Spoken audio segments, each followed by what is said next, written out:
Yo, what's up guys, welcome back to another video. This is a reaction to the best homemade chicken pot pie recipe I ever made. Now, I think chicken pot pie is an American dish because from what I know you don't get that here, at least it's not a very common pie in the UK.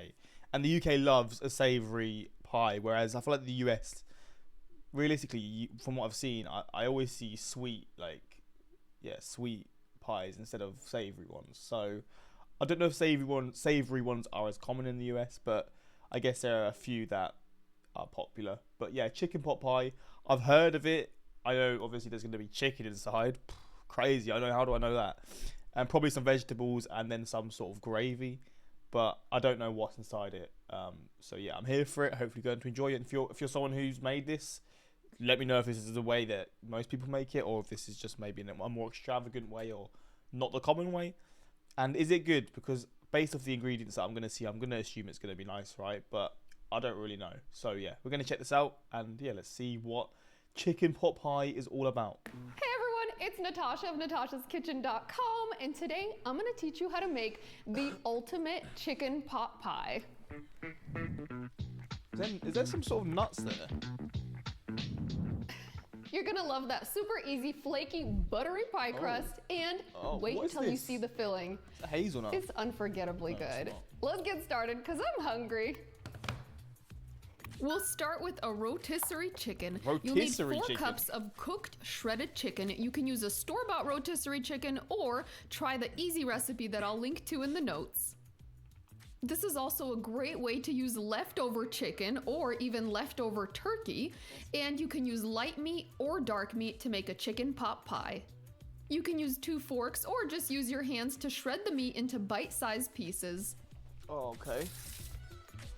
Set that aside, and we're gonna do some quick prep of your vegetables. Thinly slice 8 ounces or half mushrooms. I thought they were like fucking hazelnuts. I was so confused. Half a pound of mushrooms, and brown or white mushrooms are fine. For safer slicing, so the mushrooms have a flat surface, cut the mushrooms in half and then thinly slice. It may seem like a lot of mushrooms, but they do shrink down quite a bit once they're cooked. Set those aside, and now we're gonna chop up 1 medium yellow onion. And if you don't already have one, a food scraper makes food preps. Yellow onion? I mean, I've always just called them white onions, but I guess I'm the weird one. So they are kind of yellow. Easy. This is probably one of my favorite tools in the kitchen, and I will link to it in the notes. Next, thinly slice 2 medium carrots. You should have about 1 cup of sliced carrots. We love the flavor and texture of the carrots in here, but make sure you don't slice them too thick because they won't cook through properly. Another quick tip for safety: when cutting carrots, to make them more stable, cut them in half, then thinly slice. What? Next, we'll mince 3 large garlic cloves. The easiest way to peel a garlic clove is to first cut off the end, then smash them, and smashing will help release the skin so they peel easily. Once your garlic is finely minced, our last bit of prep is to finely chop 1/4 cup of fresh parsley. Once all of your ingredients are prepped and ready to go, it's time to fire up the stove. Place a large pot or Dutch oven over medium-high heat and add 6 tablespoons of butter. This is one of my favorite Dutch oven pots. It's a 5.5 quart, and I will link to it in the notes. Once the butter is melted, add your diced onions and your sliced carrots. Saute those together for about 8 minutes, stirring occasionally, or until the veggies are soft.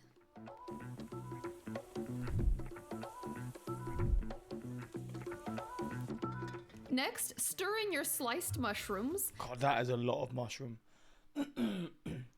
I'm not actually a fan of mushrooms, so this is kind of sad, but I guess you could just have this instead of, you could have something else instead, right? Then add your minced garlic.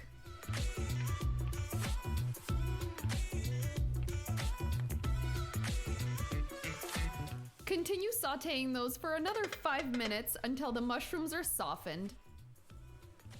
Next, sprinkle the top with 1/3 cup of all-purpose flour and stir constantly for about 2 minutes. The flour should be golden in color, and you're basically making a roux, which will help to thicken up the sauce. Next, add 2 cups of chicken broth and 1/2 cup of heavy whipping cream. Bring your mixture to a simmer, then continue cooking for another minute or until the mixture is a thick gravy consistency. Just before you turn off the heat, add 2 teaspoons of salt and 1/4 teaspoon of black pepper, or season the mixture to taste. It's important to have a well-seasoned mixture at this point. Now add your 4 cups of shredded chicken along with 1 cup of frozen peas and 1/4 cup of finely chopped parsley. Stir that together until it's well combined, then take it off the heat and let it cool slightly as you roll out your pie crust. This seems very simple to make, and like I said, I don't like mushroom, but I could just easily replace the mushroom, not have them, or just add something else. Because there's already so many flavors in this. I know mushroom adds a nice flavor. For me, it's just the consistency, and I don't really like the taste either. But the consistency makes me like want to throw up. But this is very easy to make so far. Like, I feel like I can make this very easily, and just wouldn't put the mushrooms in. Easy peasy. Using 2 discs of our homemade pie crust that we've made the night before. These have been chilling in the refrigerator, and homemade pie crust is the easiest thing to make. You can use store-bought in a pinch, but I highly recommend trying homemade. Check out our easy video tutorial for the best homemade pie crust. I will link to that in the notes. Lightly flour your work surface, then roll 1 chilled pie crust disc into a 12-inch diameter circle. One of the things we love about this all butter pie crust is it's really easy to roll and work with. You want to have a large enough circle to fit your 9-inch pie pan and hang a little bit over the edges. Here's our best tip for transferring a pie crust into your pan. Lightly dust your rolling pin with a little bit of flour to keep it from sticking, then loosely wrap the dough around your rolling pin. Now simply unroll your crust right over your pie pan. There you go. Arrange the dough evenly into your pie pan so you have a little bit of dough hanging over the edges. Then pour your chicken pot pie filling that has been cooling slightly over your pie pan. It will. Make sure you get every last drop because everything in here is delicious. Spread the filling evenly into the pie pan. And you'll be tempted to eat the filling at this point. It is so tasty. I bet. Set that aside, and we're gonna work on the top crust.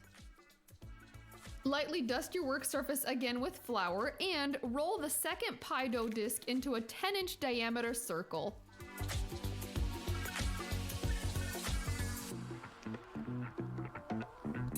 Now transfer that crust the same way and unwrap it directly over the surface of your chicken pot pie filling.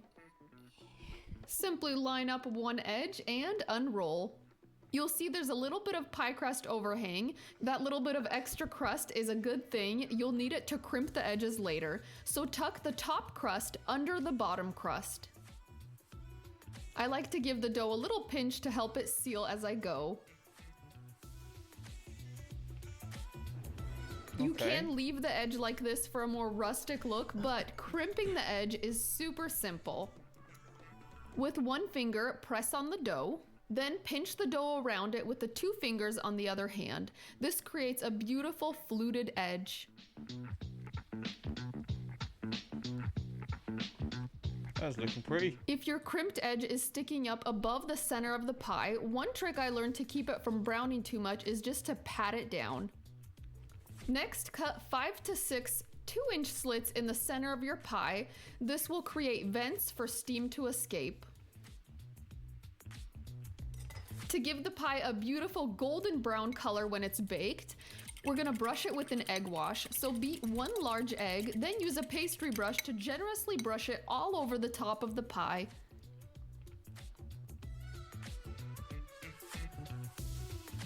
Make sure to also brush inside the crevices of your fluted edge. Lastly, because this is a savory pie, I love to garnish the top with a little bit of coarse salt and black pepper. Fair. Now bake the pie in the center of a preheated oven at 425 degrees Fahrenheit for about 30 to 35 minutes or until the top crust is golden brown. This is gonna look great, isn't it? If you notice the crust, so simple. I've never made a pie before. And I don't know why, because it's just a very simple process. Is browning too quickly, you can create a pie shield. You'll need a square sheet of foil. Cut a 4-inch diameter circle out of the center of the sheet and place it directly over the pie. How come?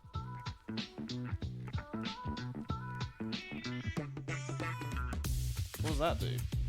Makes it crispier? Once the pie is out of the oven, you'll want to let it rest for about 15 minutes to cool slightly. Otherwise, the center will be piping hot.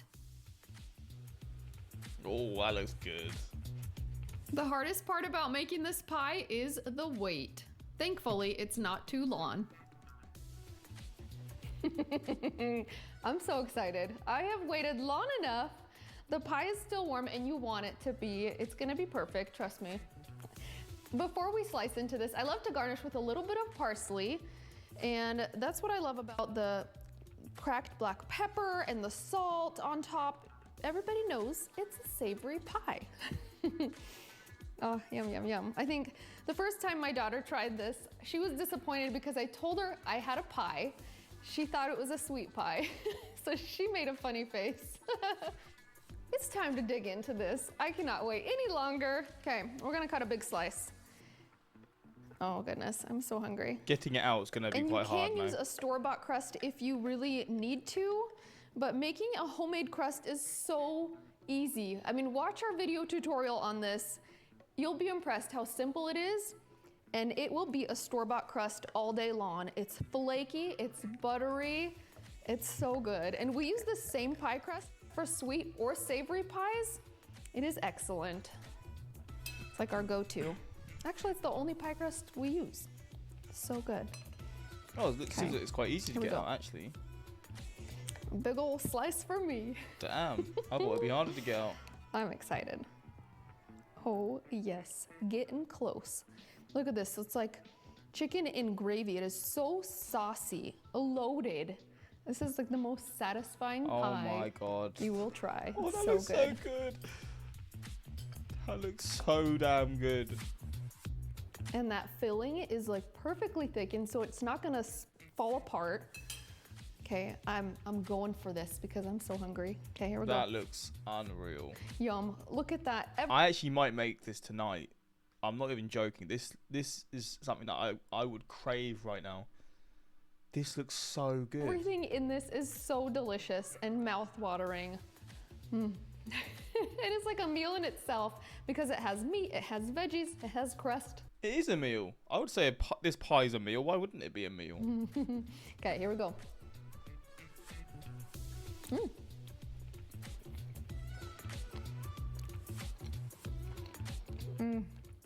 This is a home run.